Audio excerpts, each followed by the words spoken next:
नमस्कार दोस्तों आज हम आपके साथ श्रीमद् भगवत गीता के चौथे अध्याय के श्लोक नंबर 18, श्लोक नंबर 19 और अंतिम श्लोक नंबर 20 पर ज्ञान की चर्चा करेंगे और ये समझने की कोशिश करेंगे कि कर्मों के विषय में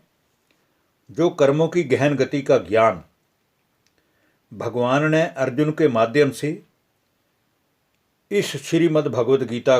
द्वारा हम सब संसार के मनुष्यों के लिए कहा है, क्या उस ज्ञान का प्रैक्टिकल जीवन में हम सब के जीवन में प्रभाव है?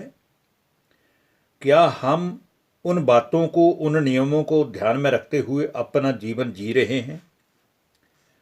या इन गीता में वर्णित ज्ञान योग की धारणाएं केवल योगी पुरुषों के लिए हैं? ये बातें करके अपना पीछा छुड़ा लेते हैं। दोस्तों, संसार में कोई भी मनुष्य, चाहे वो किसी देश का राजा हो या महाराजा हो, वो किसी भी देश का राष्ट्रपति हो या प्रधान हो, वो घर का मुखिया हो या वो समाज का सुधारक हो या फिर कोई बहुत बड़ा दानवीर हो, क्या आज तक आपने उसे अपने अंतिम समय में, अर्थात जब वो संसार की यात्रा पूरी कर कर्मों के अनुसार शरीर छोड़ मृत्यु को प्राप्त होता है, तो क्या कभी उसे अपने साथ उसकी दुकान, मकान, धन दौलत या बाल बच्चों को ले जाते हुए देखा है? तो दोस्तों, हम सभी का एक ही जवाब होता है कि सिकंदर जैसा सम्राट भी खाली हाथ पसार कर गया, तो फिर कोई दूसरा भी कुछ कैसे ले जा सकता है? परंतु बड़े ही दुख की बात तो ये है कि जो हमारे साथ जाएगा या जाना है,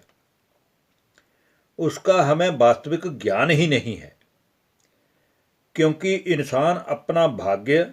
खुद अपने कर्मों के द्वारा बनाता है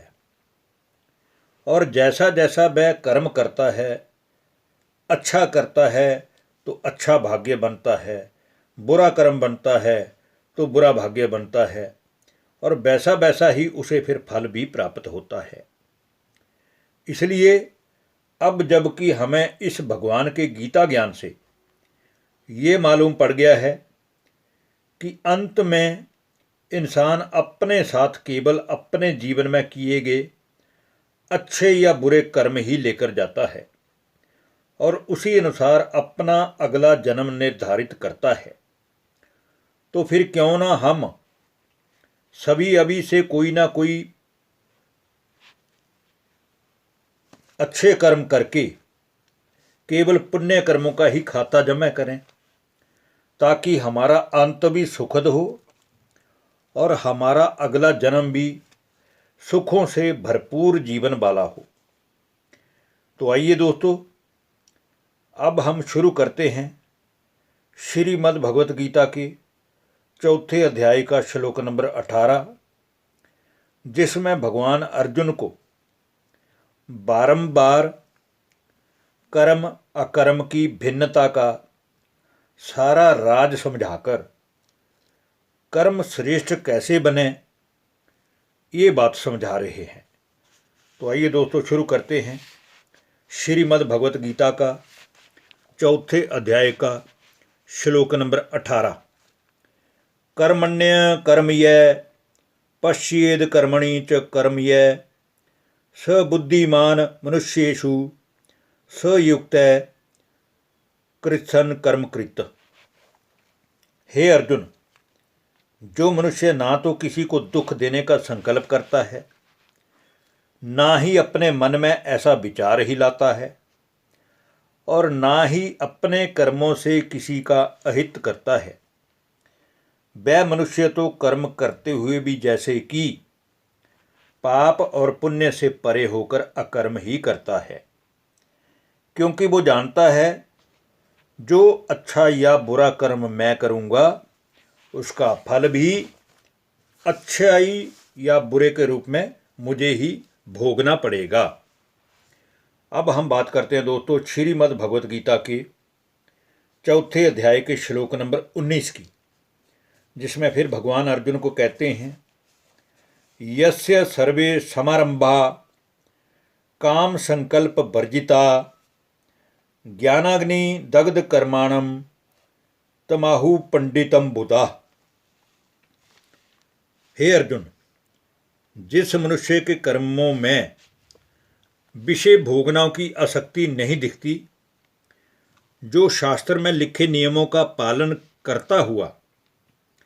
अपने सब कर्म करता है, व जिसके सभी पुराने किए हुए पाप कर्म ज्ञान की अग्नि में भस्म हो गए हैं, उस महापुरुष को ज्ञानी समुदाय भी पंडित कहते हैं। पंडित अर्थात जाति का ब्राह्मण नहीं, बल्कि स्वयं का जीवन श्रेष्ठ बनाकर दूसरों को श्रेष्ठता की राह दिखाने वाला पंडा अर्थात मार्गदर्शक। अब हम आज के अंतिम श्लोक श्रीमद् भगवत गीता के चौथे अध्याय के श्लोक नंबर 20 पर बात करते हैं, जिसमें भगवान अर्जुन को कहते हैं, त्यक्त्वा कर्म फला संग नित्य तृप्तो निराश्रय कर्मण्य भी प्रवृत्तोऽपि नैव किंचित करोति सः। जो पुरुष समस्त कर्मों में कर्म करते हुए उन कर्मों के फल की इच्छा नहीं रखता, अर्थात अपने हर कर्म आसक्ति का त्याग करके और किसी के सहारे का मोहताज नहीं बनता, अर्थात संसार के आश्रय से रहित हो एक भगवान को ही अपना समझ कर और अपना सब कुछ जानकर कर्म करता है और सदा सदा ही परमात्मा का गुण और गुणगान करते हुए अपने कर्मों से संतुष्ट रहता है, वह मनुष्य तो जैसे कि सभी कर्म भली भांति करता हुआ भी वास्तव में कुछ भी नहीं करता, क्योंकि वो विपरीत या प्रतिकूल परिस्थितियों में भी अपनी स्थिति से कभी डगमग नहीं होता, क्योंकि वो हर कर्म भगवान के भरोसे करता है। वह मनुष्य जैसे कि सब कर्म भली भांति करता हुआ वास्तव में भी कुछ नहीं करता, क्योंकि वह जान चुका है कि जो कर्म मैं करूँगा उसका फल भी मैं ही भोगूंगा। इसलिए क्यों ना हर कर्म परमात्मा की याद में रहकर करूं, ताकि अंतिम समय में भी मुझे सिवाय भगवान के किसी की याद नहीं आए। धन्यवाद। नमस्कार दोस्तों।